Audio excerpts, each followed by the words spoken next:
অনেকদিন ধরেই ভাবছিলাম বাড়িতে পিৎজা বানাবো, তাই জন্যই মল থেকে বানগুলো কিনে নিয়েছিলাম। আর এইগুলো বাইরে থেকে নিয়ে এসেছি।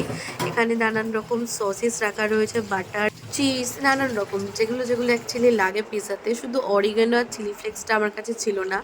তো কীরকমভাবে বানাচ্ছি, প্রথমে আমি নিজের মতনভাবেই বানিয়েছি।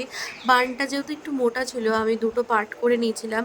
তার সাথে আমি নিচে এখানে চিজ, তার সাথে মেয়োজ আর হচ্ছে বাটার একসাথে মিক্স করে আমি এখানে লাগিয়েছিলাম। তারপরে আমি তোমার শেজওয়ান সসে একটা লাগিয়েছি বেস হিসেবে, মানে বেস মানে পিৎজার সস হিসেবে।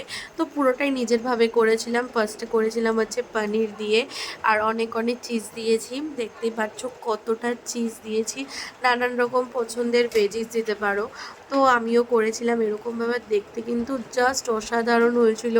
তারপরেও সেম টু সেমভাবেই চিকেনটা করেছিলাম, কিন্তু সবথেকে বেশি ভালো লেগেছে আমার এই পনিরটা।